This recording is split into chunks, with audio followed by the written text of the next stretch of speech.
Yo creo que estarán ya todos. Bueno, ¿pueden ver ahí la filmina? ¿Sí? ¿La unidad 3? Sí. Sí, profe. Bueno, Sí. espérenme un segundo que me faltó acá silenciarlos. Los silencio a todos, como todas las clases. Ustedes, si necesitan activar el sonido, lo hacen cada uno en forma particular. Bien, ahí ya me quedé en silencio. Vamos de nuevo acá. Ok, auditoría de estados contables, unidad 3. Esta unidad es control interno. Desde entrada le voy a decir, yo esta unidad 3 la doy así como muy rápidamente porque ustedes tienen una materia que ya se supone que ya dieron, que es auditoría y control interno. Profe, ¿Sí? si aprieta F5, ¿Sí? lo pone en pantalla completa a la visualización. Entonces la vemos completa, digamos, al costado. Vemos la presentación en completa. A ver. Voy a apretar F5, pero... No. A ver, acá. Arriba que tiene la diapositiva también al costadito, ahí, justo arriba donde está el mouse prácticamente, también. Entonces lo vemos todo en la pantalla de la diapositiva, digamos. Ahí la ven entera. Ahí está. Ahí, ¿Sí? Perfecto. ¿De qué viene el perro? Ahí hay un perro acá, el vecino. Espera que voy a cerrar la ventana. No se asusten. No, está bien. No me dejaban en paz. ¿Eh? Perdón, no sé qué dijeron. Bueno, silencien de nuevo todos sus micrófonos y arrancamos con la unidad 3. Les decía que auditoría interna yo la doy por arriba porque entiendo que ustedes ya vieron esta materia completa, ¿sí? Lo único que hacemos es la referencia de lo que nosotros necesitamos como auditores con respecto al control interno y a la auditoría interna de las empresas, ¿sí? Entonces vamos rápidamente para repasar. ¿Qué es control interno?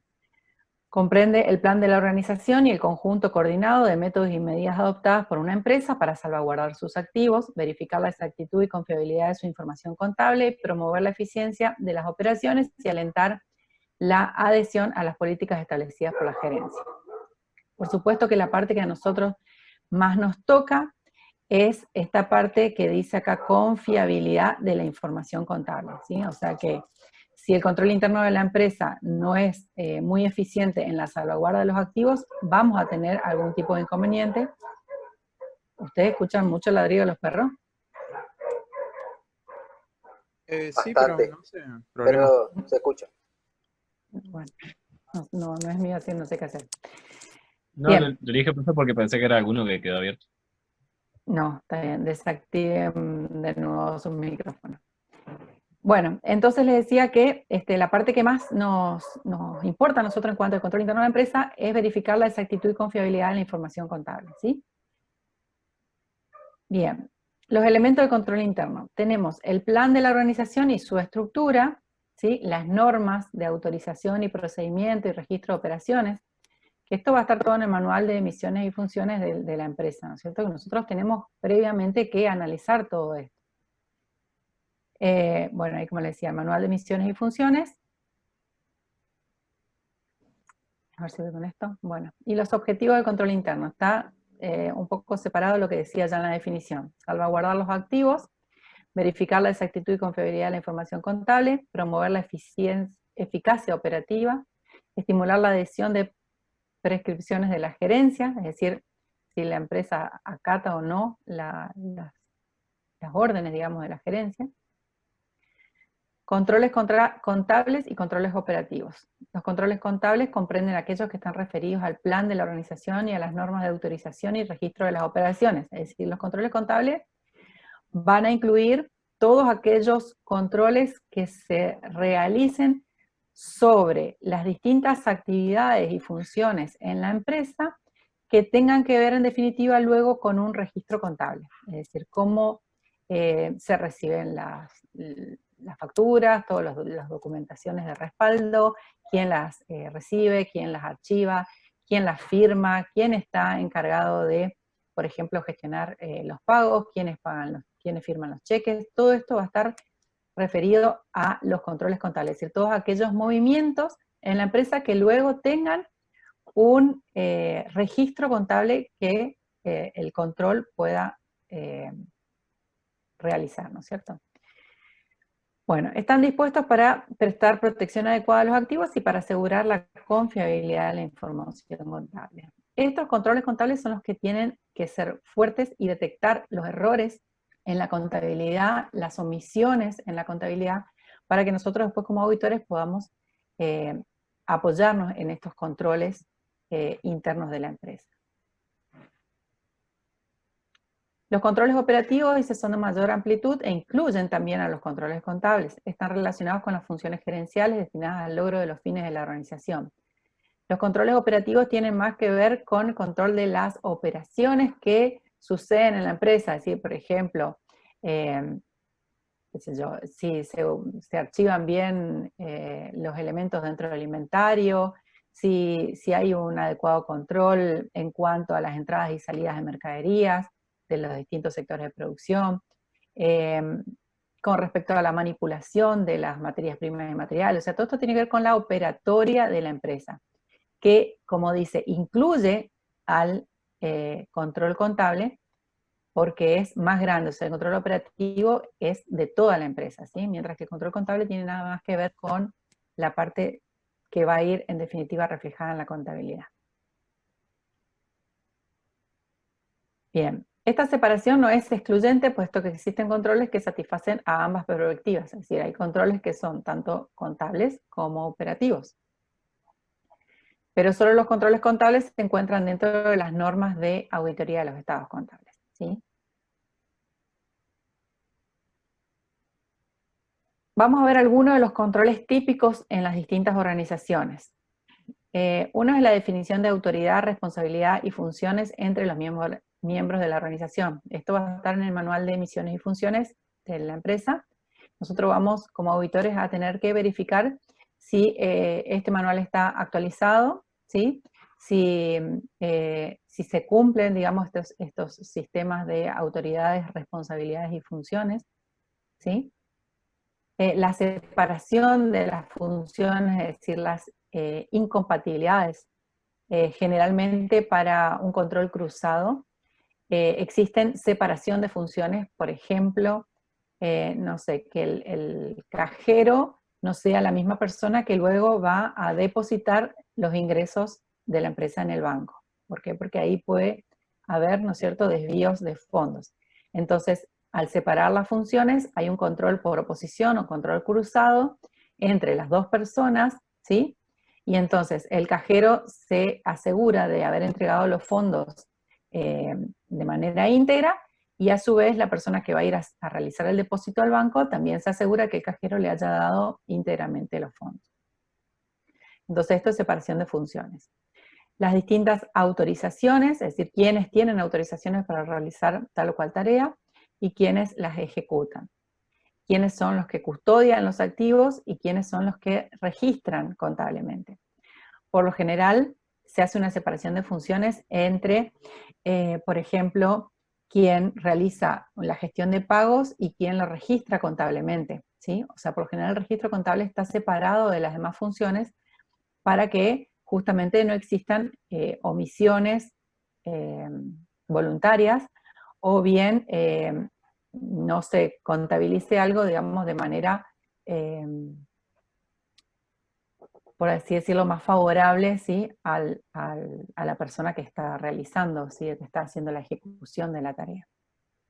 Entonces, estas 4 funciones que vemos acá, autorización, ejecución, custodia y registro contable, deberían estar separadas, ¿sí? Quien autoriza debería ser una persona, por ejemplo, hablamos del sector de pagos, ¿sí? Quien autoriza el pago debería ser una persona, quien lo ejecuta debería ser otra, quien guarda la custodia, por ejemplo, de las chequeras debería ser otra, y quien hace la registración contable debería ser una cuarta persona diferente. Por supuesto, esto depende del tamaño de la empresa y la organización de la empresa, porque hay empresas que son pequeñas o familiares donde ustedes van a ver que no hay separación de funciones y que el mismo gerente hace todo, ¿sí? Bien.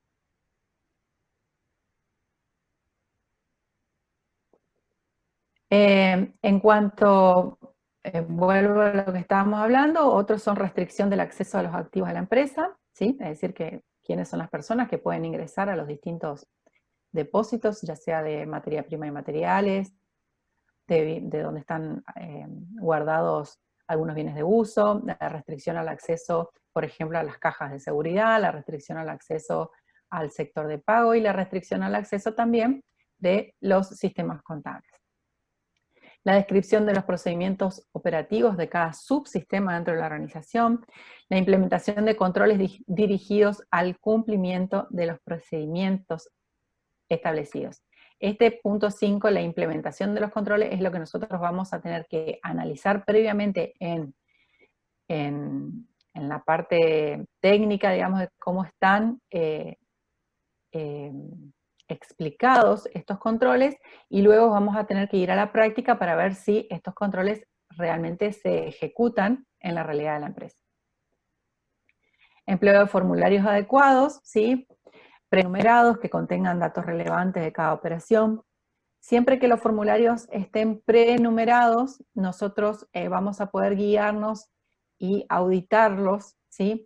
Si no están prenumerados, tanto las fechas como el uso en sí de los formularios puede ser muy informal y no nos van a servir como respaldo documental. Todo lo que sean formales o fiscales de uso obligatorio, sí o sí están prenumerados. Pero hay otros formularios, por ejemplo, de uso interno de la empresa, como puede ser un informe de recepción, que si no está prenumerado nos sirve poco, porque nos va a servir la fecha, pero esa fecha no nos asegura de que sea anterior o posterior a otra recepción de mercadería. Entonces, el empleo de los formularios, si son prenumerados y si contienen los datos importantes de cada operación, no son de utilidad. Si no contiene esto, no son de tanta utilidad, digamos, para la auditoría. Y para el control interno tampoco. La existencia de archivos ordenados y completos. El uso de los medios de procesamiento de datos adecuados y disposición eficiente de los registros contables, ¿sí? Planes y manuales de cuentas aptos para clasificar y evaluar la información y acorde a las normas contables vigentes. Conciliación periódica de las cuentas de control con los mayores y con la documentación de respaldo. Todo esto es control interno, ¿sí? Seguimos lo mismo. Registro y emisión oportuna de la información contable. Política adecuada de personal con respecto a la selección, la evaluación, la promoción, la retribución, la capacitación y la rotación.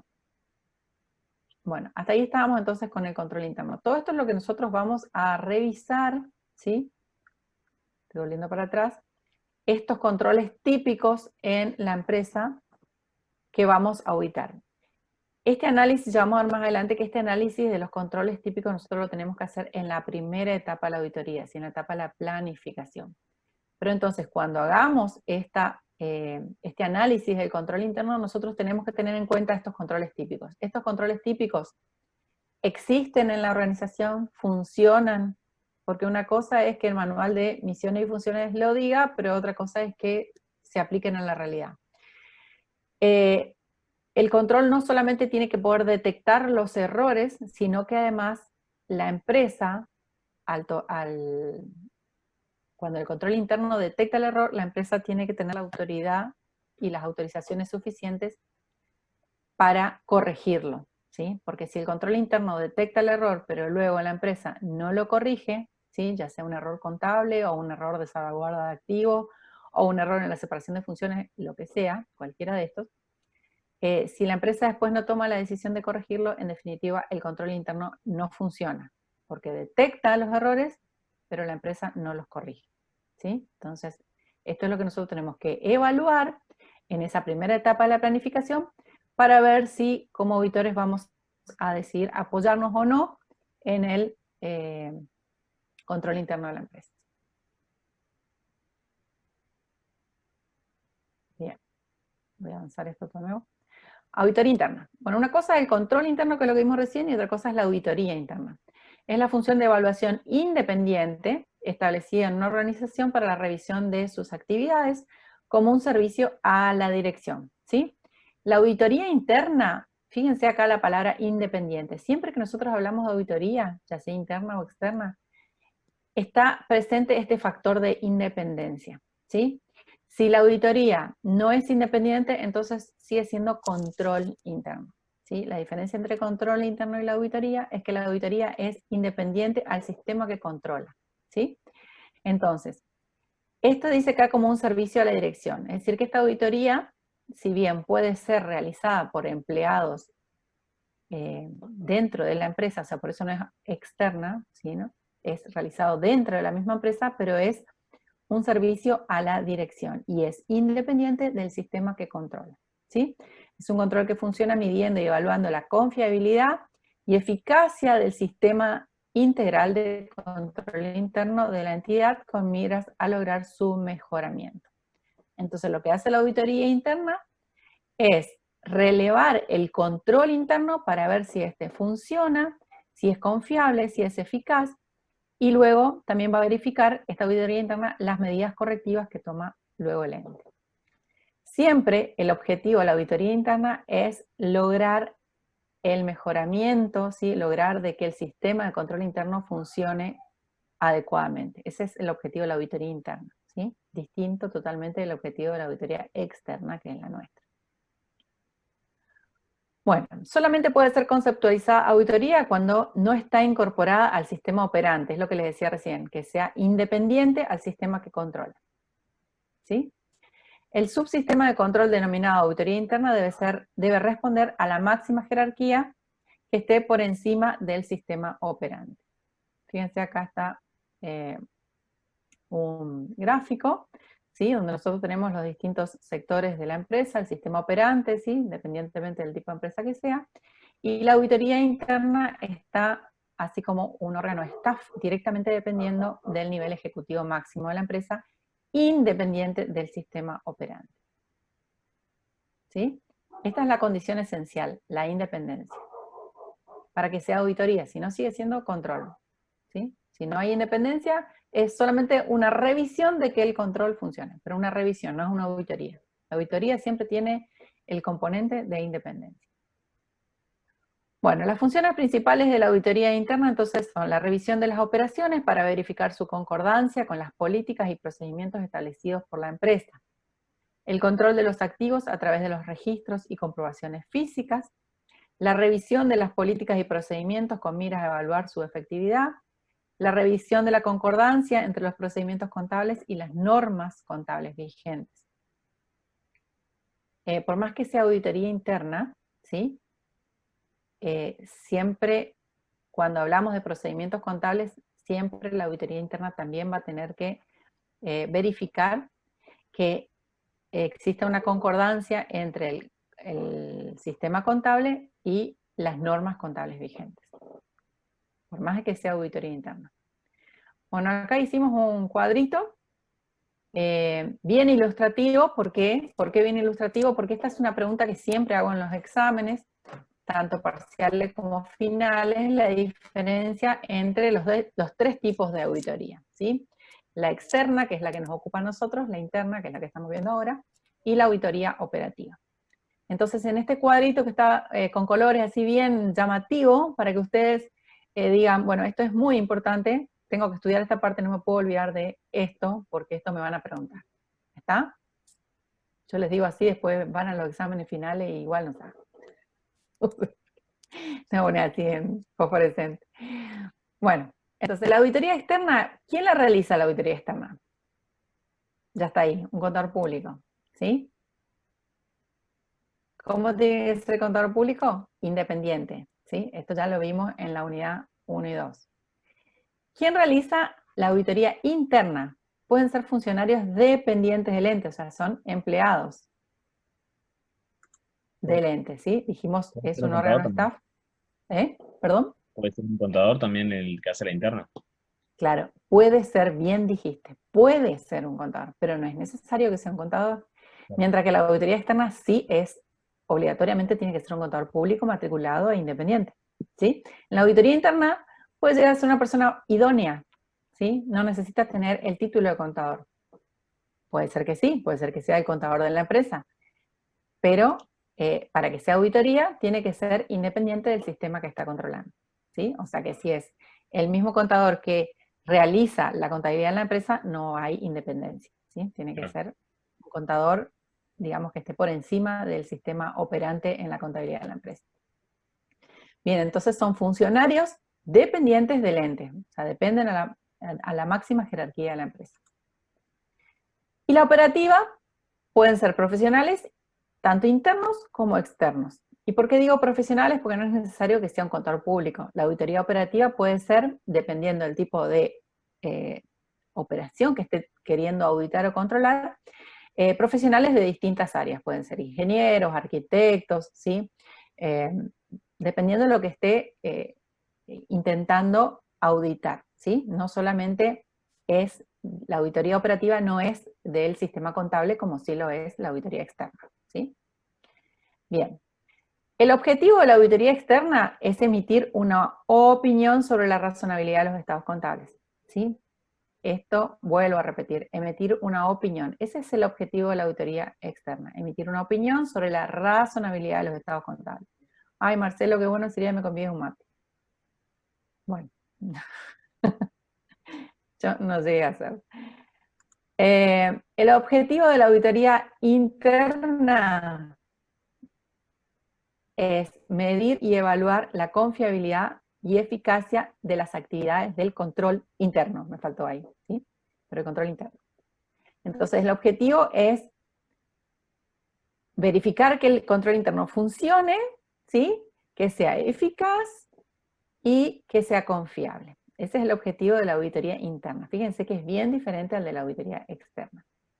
Y el objetivo de la auditoría operativa es el examen de la gestión del ente para evaluar la eficiencia de sus resultados. Eficiencia, eficacia de sus resultados. Entonces lo que va a ver es cómo está la gestión de la empresa, ¿sí?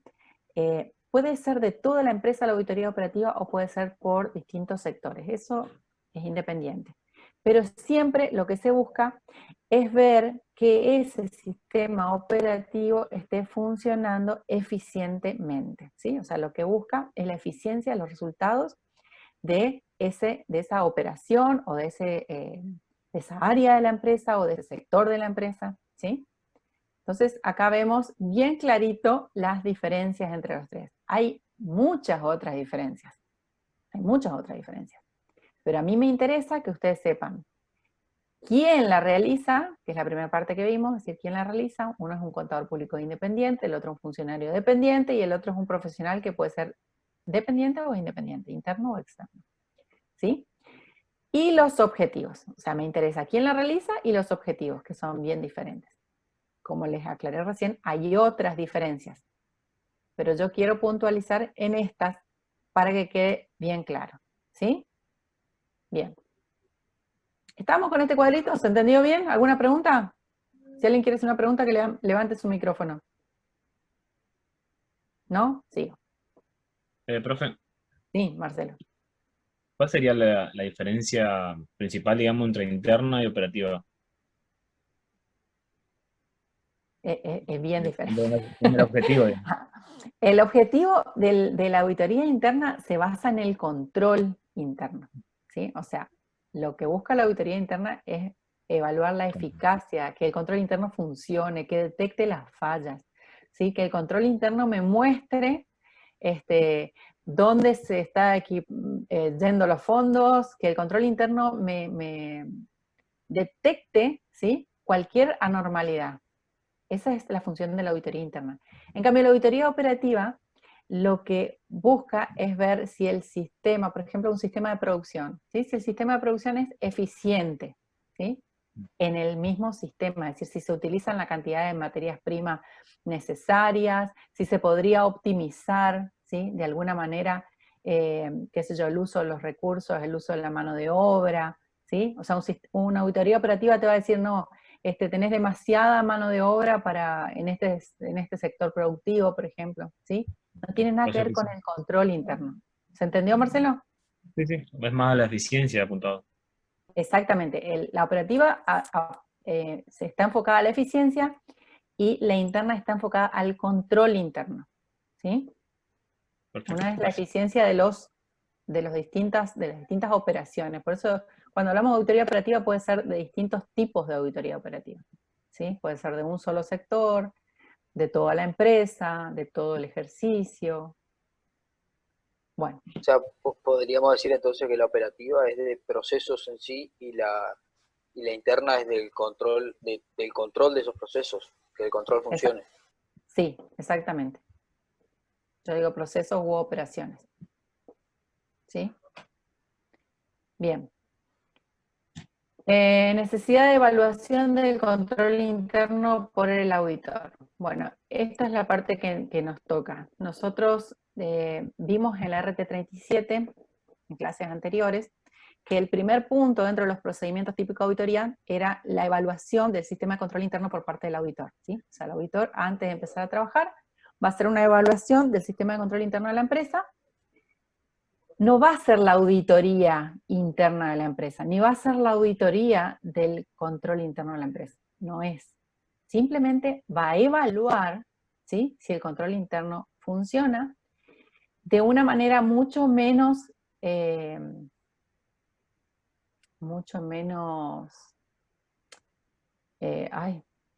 ¿cómo decir?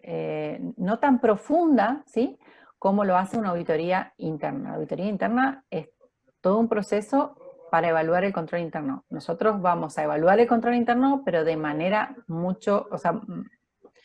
con menos profundidad que lo haría la auditoría interna, ¿sí? Nosotros vamos a actuar, como dice acá, de manera selectiva en nuestros procedimientos. No vamos a auditar todos los procedimientos.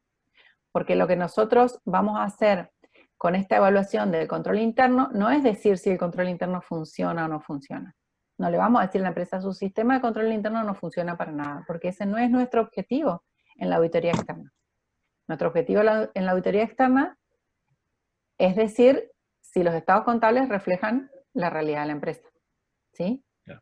Entonces, nosotros hacemos esta evaluación del control interno, pero solamente a los efectos de decidir si en nuestro actuar como auditores vamos a apoyarnos en el control interno que realiza la empresa, o no, ¿sí?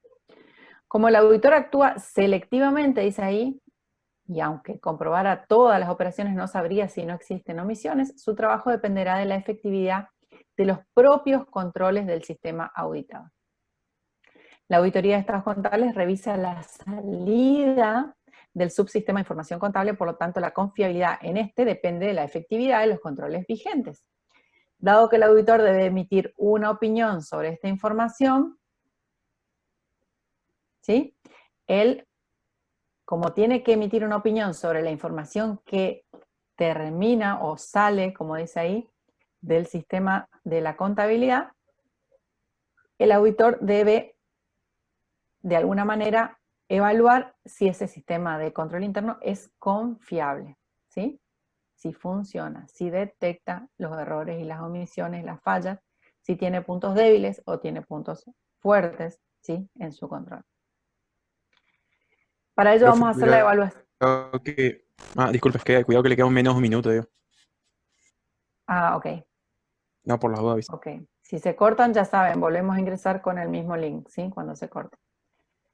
Bueno, vemos este puntito nomás y dejamos. Evaluación de las actividades de control de los sistemas, siempre que el auditor decida depositar su confianza en tales controles. Esta es la copia de la RT37 que ya vimos la vez pasada, ¿sí? Entonces, él va a hacer esta evaluación que vimos recién, necesidad de evaluación, esto lo va a hacer el auditor para, como dice acá, siempre que el auditor decida depositar su confianza en tales controles. Convenientemente se desarrolla... Dice renovar presentación. Bueno, acá ya estamos. Decíamos, ¿no? Esto está en la RT37, que decíamos que la evaluación de estas actividades de control es si el auditor decide depositar su confianza en estos controles internos de la empresa, ¿no? Conviene que se desarrolle en la primera etapa, en la etapa de la planificación, para para determinar la naturaleza, extensión y oportunidad de las pruebas de auditoría. ¿Qué quiere decir esto, naturaleza, extensión y oportunidad de las pruebas de auditoría? Cuando nosotros hacemos la planificación, vamos a decir, naturaleza, ¿qué tipo de pruebas o procedimientos de auditoría vamos a hacer? ¿Sí? Esa es la naturaleza, sobre cada rubro, sobre cada cuenta.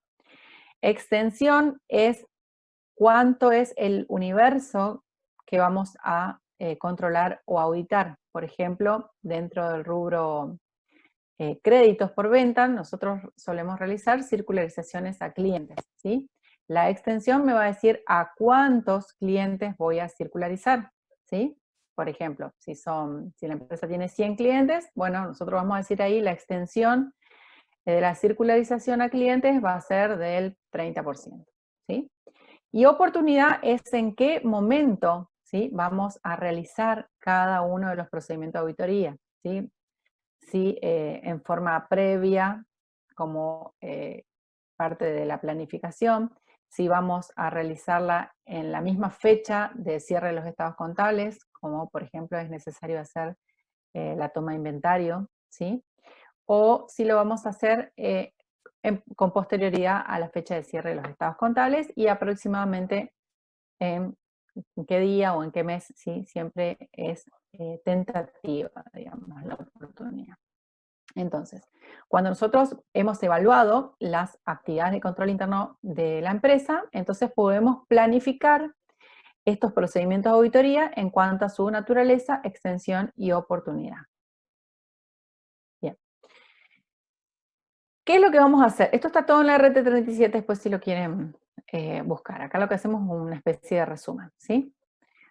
Lo primero que vamos a hacer es relevar las actividades formales de control. Es decir, ¿cuáles son las actividades formales, las que la empresa dice, sí, nosotros realizamos el control así, así, utilizamos estas pruebas para el control, lo realiza tal persona, así? O sea, relevar las actividades formales, lo que supuestamente la empresa hace en cuanto a su control interno, ¿sí? Segundo, comprobar que estas se cumplan en la práctica, ¿sí? Es decir, si en las actividades formales de control la empresa me dice, sí, nosotros realizamos arqueo de caja todos los días a tal hora, ¿sí? Al cambio de turno de la tarde, supónganse. Entonces nosotros vamos a tener que comprobar de que esto se cumpla en la práctica. Tercero, evaluar las actividades reales de control con las consideradas convenientes, ¿sí? O sea, nosotros vamos a decir, bueno, de las formales, no se cumplen todas, hay unas que se cumplen, otras no se cumplen, y algunas sí se cumplen. Entonces, de esas actividades reales, nosotros vamos a decir si son convenientes, suficientes o insuficientes, ¿sí? Replantear en su caso, dice ahí, la naturaleza, extensión y oportunidad de las pruebas de auditoría. Cuando yo estoy haciendo el relevamiento de las actividades de control interno, quizás voy a replantearme lo que primeramente dije, bueno, voy a circularizar al 30% de los clientes. No, como el control interno de la empresa no funciona muy bien, entonces voy a circularizar al 80% de los clientes, porque me queda mucha duda con respecto al control interno. Luego dice, emitir un informe con sugerencias de mejoramiento de las actividades de control. Este punto es optativo, ¿sí? Emitir un informe. No necesariamente vamos a emitir un informe con sugerencias para mejorar las actividades de control. Si el auditor desea hacerlo y la empresa lo acepta y lo solicita, lo hacemos. Si no, no hace falta. No nos metamos, digamos. Bueno, ¿qué quiere decir con relevar las actividades formales de control interno? Acá empezamos a entrar como dentro de cada punto que mencionamos recién. En el relevamiento general, a través de la documentación general, las entrevistas con el cliente y sus funcionarios, con este relevamiento general podemos decidir no apoyarnos en las actividades de control por la existencia de mayorías de puntos débiles. Puntos débiles le llamamos a aquellas pruebas de control que o no se realizan, o no detectan errores, o detectados los errores, no los subsanan, ¿sí? Entonces decimos ahí hay puntos débiles de control. Cuando hay una mayoría de puntos débiles de control, entonces decimos no me voy a apoyar en las actividades de control interno de la empresa, voy a hacer toda la auditoría sin tener en cuenta el sistema de control interno de la empresa. Por lo tanto, cuando decidimos no apoyarnos en las actividades de control interno de la empresa, las pruebas de auditoría van a ser mucho más en cantidad, más en naturaleza, ¿sí? Y quizá también nos lleve mucho más tiempo. La otra opción es que a pesar de la existencia de puntos débiles, se pueda cumplir con la auditoría, en cuyo caso se fijará la naturaleza, extensión y oportunidad de las pruebas. Es decir, acá donde hacemos el replanteo y podemos ajustar un poquito lo que habíamos pensado en la planificación. Y la tercera es que existan tantos o suficientes puntos fuertes que directamente nos permitan pasar a la segunda etapa, ¿sí? O sea, la primera decimos, no nos apoyamos en el control interno, hacemos todo nosotros. La segunda es, sí, tiene puntos débiles o puntos que no cumplen, digamos, el control interno, pero de cualquier manera voy a ajustar la planificación, pero voy a apoyarme en este control interno. Y la tercera es que veamos que el control interno sí funciona, sí que tiene suficientes puntos fuertes, y entonces pasamos directamente a esta segunda parte, que es el relevamiento detallado.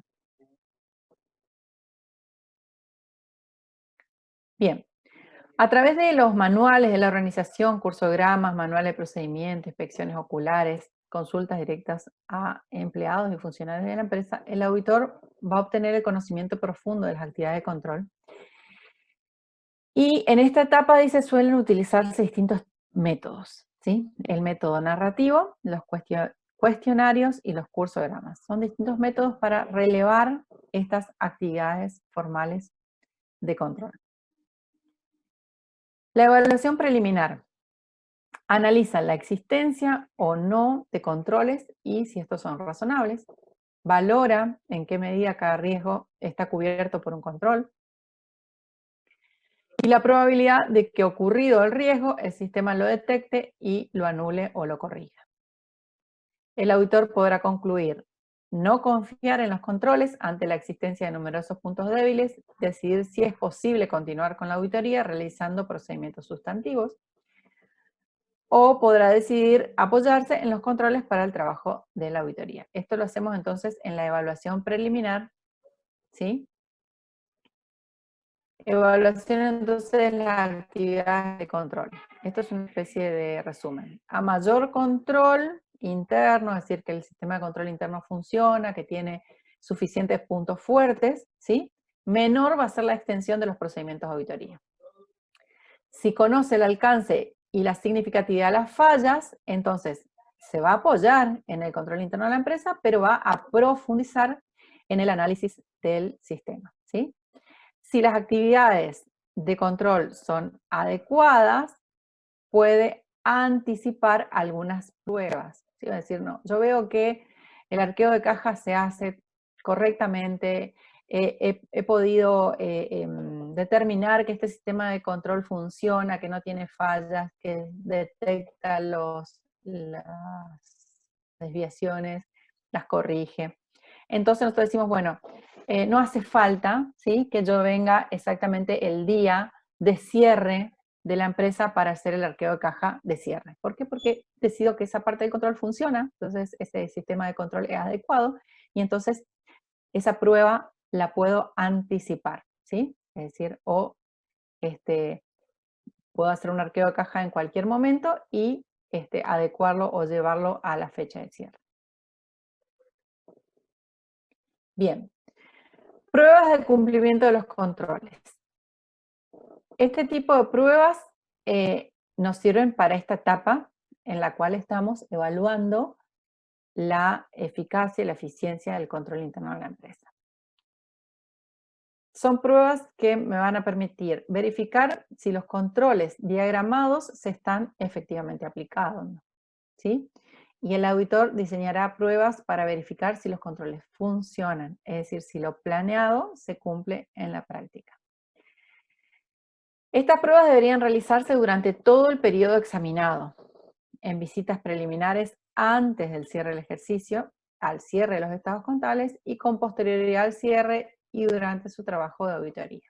¿Sí? Es decir, ¿en qué momento voy a realizar estas pruebas de cumplimiento de los controles? Si habitualmente soy auditor de la empresa, es decir, si soy auditor de la empresa todos los años, yo debería hacer estas pruebas durante todo el ejercicio. O sea, aleatoriamente o sorpresivamente asisto a la empresa y realizo alguna prueba para verificar de que los controles se están llevando a cabo y que el sistema de control interno funciona.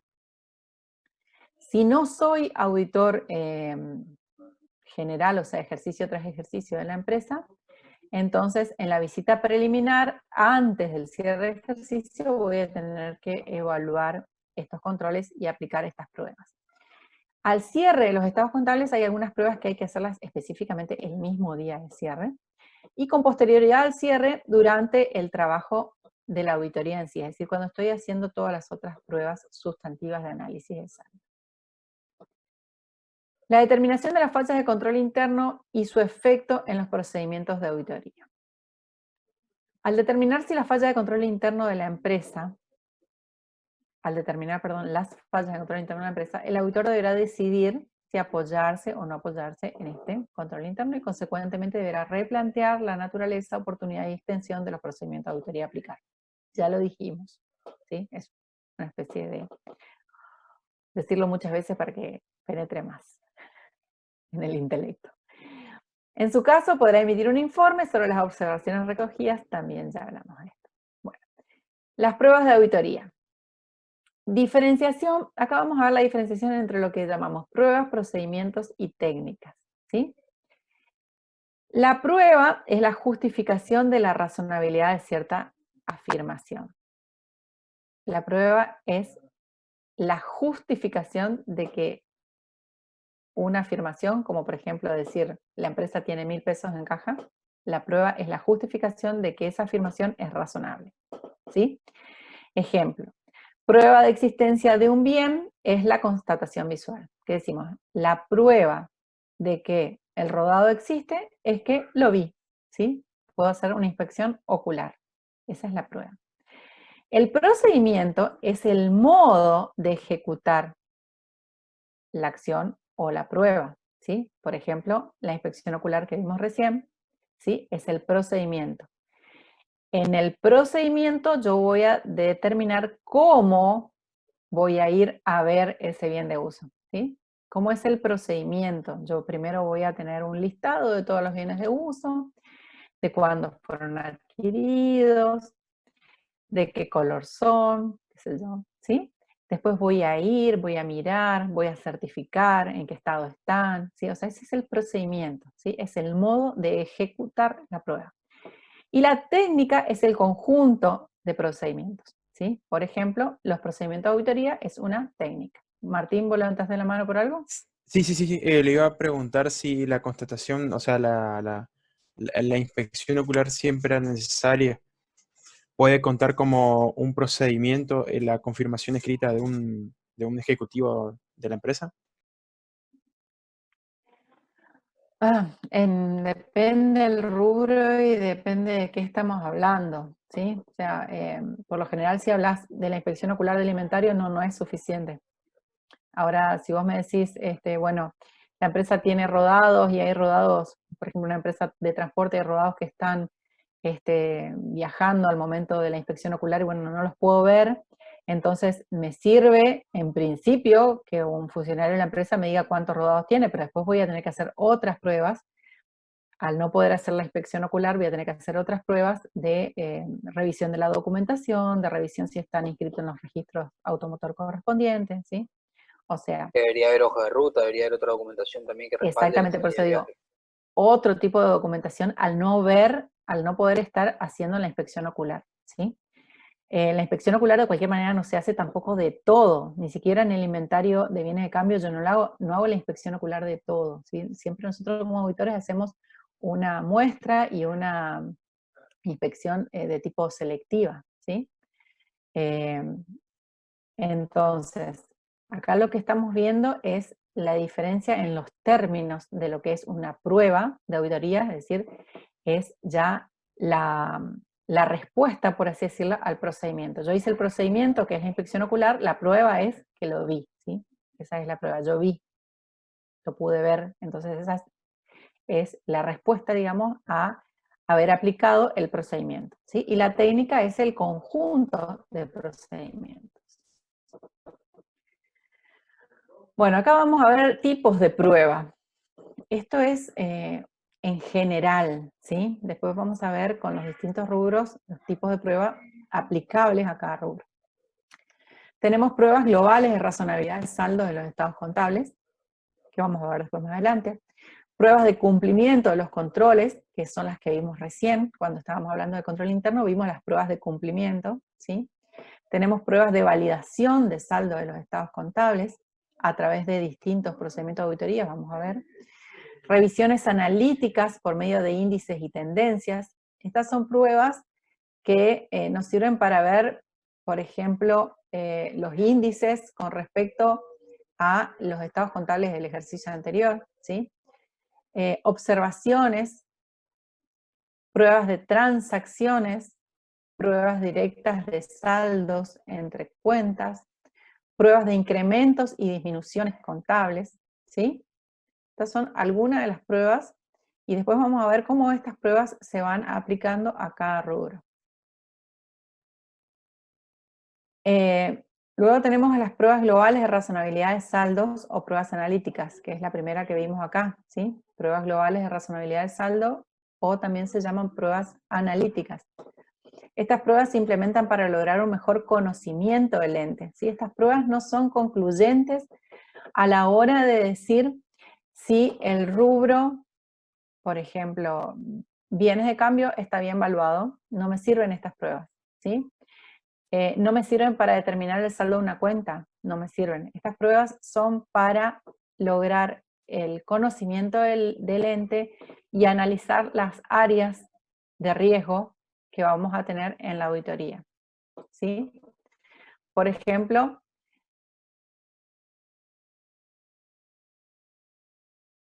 fluctuaciones significativas, dudosas, ejercicio y otro. Los procedimientos de saldo contables de periodos sucesivos, es decir, de los años anteriores, en valores absolutos y en porcentajes. El análisis de ratios importantes, como los índices de liquidez, el de ciclo de crédito y deuda, rotación de bienes de cambio, ¿sí? Bueno, todo esto que ustedes ya fueron viendo o todavía no vieron DAEF o Administración Financiera, ¿ya vieron? No Sí, sé. profe, Bueno, DAEF por lo menos sí. algunos sí, otros no. Bueno, entonces todos estos ratios o índices importantes van a servirnos a nosotros para razonar, ¿sí? O analizar los estados contables en un principio, como para conocer el ente y determinar cuáles son las áreas de mayor riesgo. Comparación de datos reales con los presupuestados, es decir, el analizar, ¿no es cierto?, los presupuestos de la empresa para las distintas áreas o funciones. Las relaciones lógicas entre ciertas cifras de los estados contables, por ejemplo, hay una relación lógica entre las comisiones, ¿sí?, a vendedores y las ventas. Tiene que haber una relación lógica entre la venta y el costo. Tiene que haber una relación lógica en las pruebas globales de amortizaciones, ¿sí?, con respecto a los bienes de uso. También hay una relación lógica entre las cargas sociales y los sueldos, y así sucesivamente. Pruebas de cumplimiento de los controles. Vamos acá, esta fue la primera, pruebas globales de razonabilidad de saldo, y ahora vemos la prueba de cumplimiento de los controles, que un poco ya habíamos visto antes. Tienden a confirmar el conocimiento que el auditor tiene sobre las actividades de control interno de la empresa, sirven para confirmar datos obtenidos en la etapa de relevamiento, para verificar el funcionamiento del periodo del examen, a tal efecto de tomar en cada subsistema de la empresa 4 o 5 operaciones y seguir el movimiento de la documentación, ¿sí?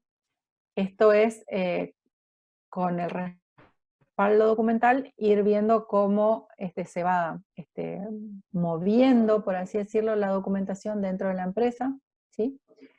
por ejemplo, vemos, dice ahí el subsistema ventas, donde vamos a tener primero una nota de pedido, un remito, una factura, ¿sí? Y verificará las autorizaciones y controles de cada una de estas documentaciones, la cuenta del cliente, el registro en los libros de los clientes, y luego va a poder seguir con el subsistema de pagos, de clientes de cobros, subsistema de cobros, ¿sí? Estas pruebas ponen en evidencia la frecuencia de los errores producidos por la falta o insuficiencia de controles, y estas pruebas no se refieren a valores, sino a frecuencias de errores u omisiones, ¿sí? Es importante entender estas dos últimas partes, ¿sí? Que estas pruebas me sirven para detectar puntos fuertes o puntos débiles de control, y que no me van a arrojar, o me pueden decir números, ¿sí? En cuanto, por ejemplo, fue el faltante de caja, me va a decir un número, pero no es para esto que hago esta prueba, ¿sí? Hago para ver si el arqueo de caja funciona, no para que me diga un monto, sino para decir si funciona, y la frecuencia de los errores o las omisiones en el control interno. Y las pruebas sustantivas, vuelvo acá,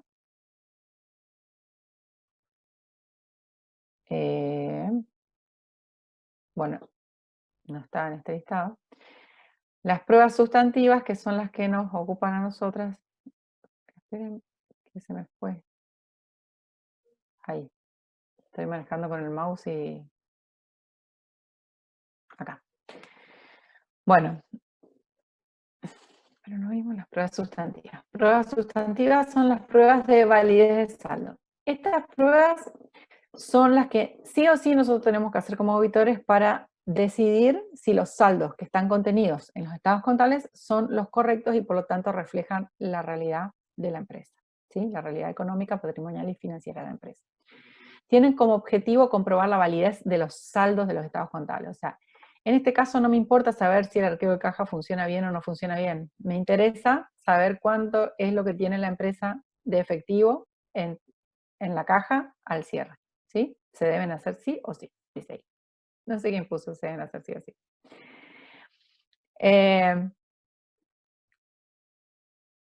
Bueno, estas pruebas se pueden aplicar a las transacciones que configuran el saldo de la cuenta.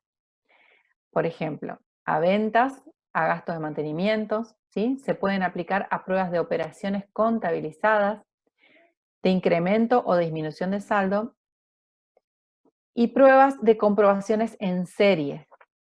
En estas es relevante el proceso acumulativo de la formación del saldo, ¿sí?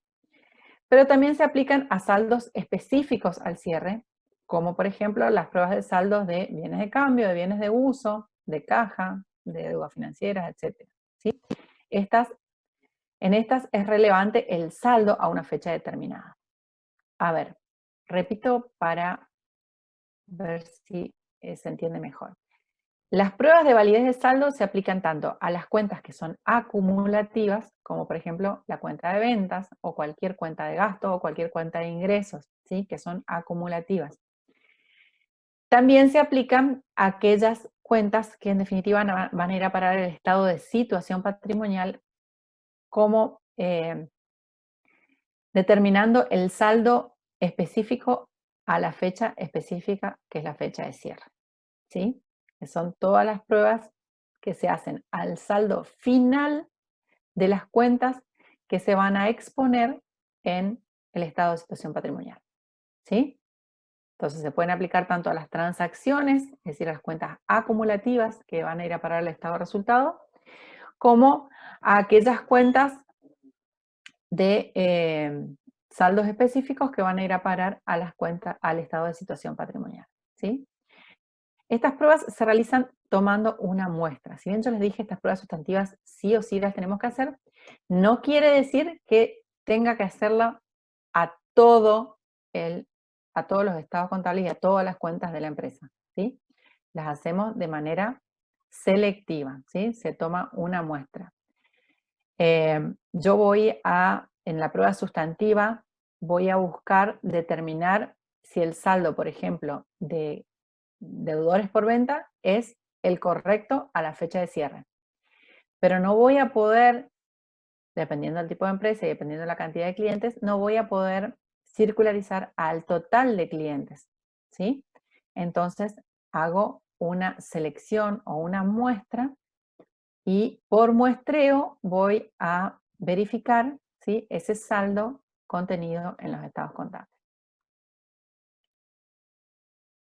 La relación entre las pruebas de cumplimiento y las pruebas sustantivas, ¿sí? Las pruebas de cumplimiento dijimos que se hacen, otra vez me estoy quedando sin tiempo, bueno. Las pruebas de cumplimiento se hacen en la etapa de la planificación y las pruebas sustantivas las tengo que hacer en la etapa de la auditoría en sí, ¿sí?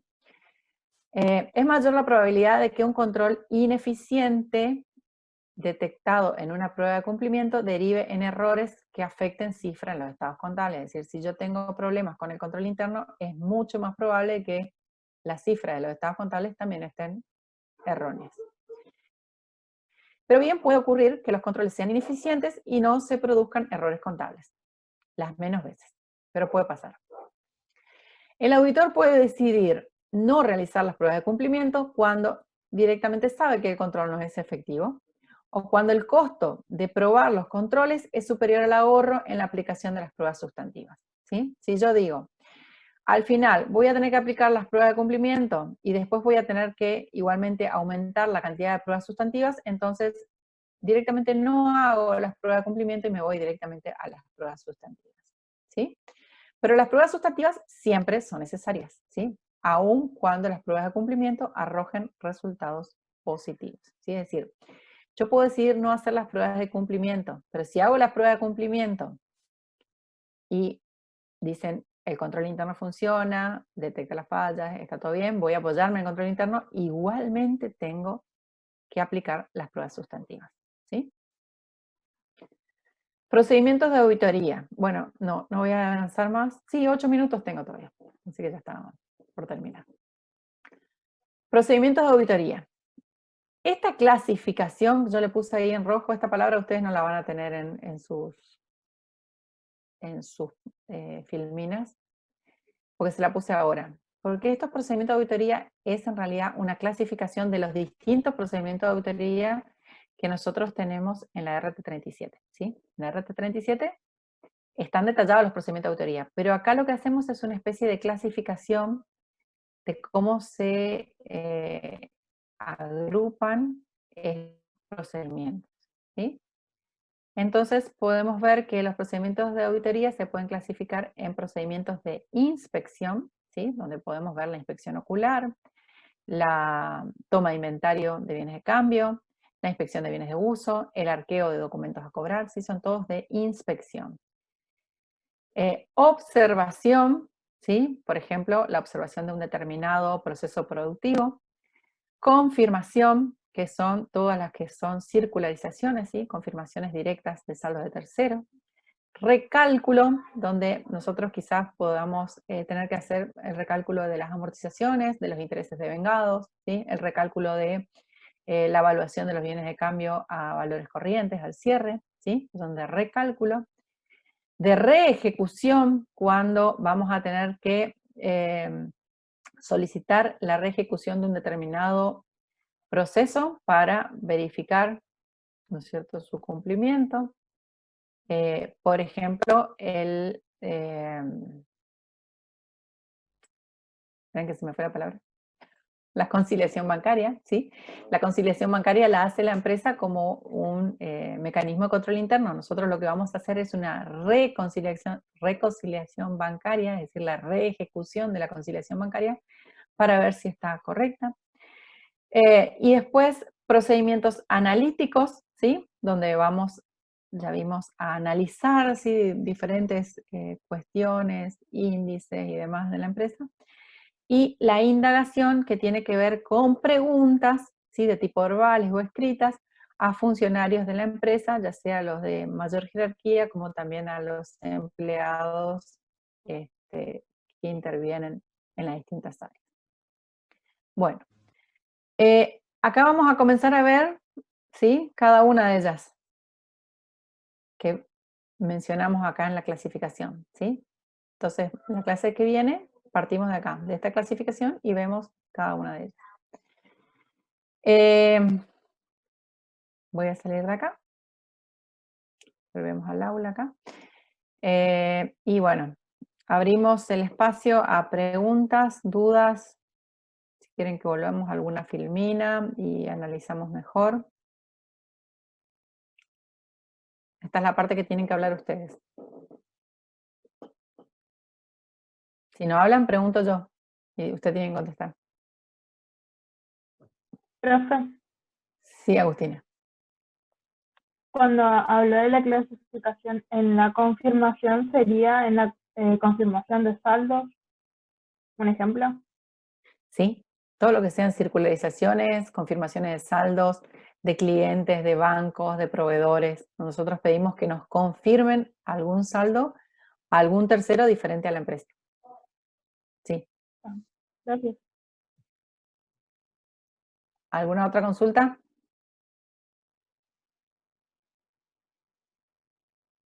¿No? ¿Nadie más? A ver, vamos a hacer un repasito, sin tener la filmina a la vista. ¿Cuáles son las diferencias entre la persona que realiza una auditoría interna y una auditoría externa? A ver, ¿quién me contesta? La auditoría Sí. externa tiene que ser realizada por un profesional, un contador público, matriculado e independiente. En Sí, cambio, la auditoría interna puede ser realizada por un contador o no, y O alguien que trabaja en la empresa. puede ser dependiente de la empresa, pero O no una dependiente, persona idónea. no dependiente del proceso que está auditando, sino tiene que ser ajeno al proceso y tiene que responder a la máxima autoridad, únicamente. bien. ¿Alguien quiere acotar algo más? Entonces, ¿el auditor interno puede ser un empleado de la empresa? Sí. Sí, el puede auditor ser interno contratado por la empresa. Sí, puede puede ser ser empleado de la empresa. puede ser empleado de la empresa, puede ser contratado por la El empresa. contador de la empresa, pero no tiene, lo único que no tiene que ser es trabajar dentro del proceso que está, El sistema. del que está auditando, digamos. Tiene que ser ajeno al Exactamente. proceso. Tiene que ser Claro. independiente del sistema que controla. Bien. Y ¿Puede ser cuando un ejemplo de eso, profe? ¿Quién preguntó? Yo, Melanie. Melanie. Sí, Melanie. ¿Un ejemplo de qué, Melanie? ¿De auditoría De interna? de que sea un personal de la empresa, pero que no esté relacionado con lo que está auditando. Sí, por Alguien de otro ejemplo, sector. el auditor interno de la empresa es una persona que digamos, trabaja en relación de dependencia en la empresa, pero responde a la máxima jerarquía de la empresa. Es decir, Claro, no es el mismo que el contador de la empresa, porque el contador de la empresa es el que realiza la contabilidad diaria, mensual de la empresa, por lo tanto no se puede controlar a sí mismo, no puede controlar el sistema que él mismo está manejando. ¿Se entiende? sí. Claro, los Eh, bancos suelen tener este tipo de controles internos. De auditorías internas, sí. Claro. Sí. El Tienen. tema, la cuestión es que sea independiente al sistema que está controlando, ¿sí? Por ejemplo, el contador de la empresa puede realizar una auditoría de un subsistema, por ejemplo, es decir, del sistema contable de compras, ¿sí? Donde él no está involucrado, él no está en ese sector, él está por encima de ese sector, es independiente de ese sector, y entonces él puede hacer la auditoría de ese sector, ¿sí? Pero por lo general tiene un cargo de auditor interno, como dice Marcelo, se suele dar en los bancos, en las compañías de seguros, en todas las empresas, digamos, de mayor envergadura, y son contratados específicamente para controlar el control interno de la empresa, para ver que funcione, que se acaten todas las normas, que los empleados cumplan con lo establecido, ¿sí? ¿Alguna otra pregunta? ¿No? Bueno, entonces decíamos, en cuanto a la persona dijimos la diferencia. ¿Y cuál es la diferencia en cuanto al objetivo de la auditoría externa y de la auditoría interna? Que la externa quería emitir una opinión, o sea, es la certificación de los estados contables, y sin embargo la interna solamente lo que hace es evalúa, Detectar analiza, desvíos. verifica las operaciones de la empresa. ¿Qué dijiste, Cristina? Detectar desvíos, errores, digamos, en el procedimiento dentro de la empresa, por parte de la parte interna de la empresa. Exactamente, del control interno de la empresa. Control interno. ¿Sí? Del control interno de la empresa. Bien. Bueno, chicos, se nos está terminando el tiempo otra vez, así que les pido que terminen las tareas, los trabajos prácticos, y Ricardo, quería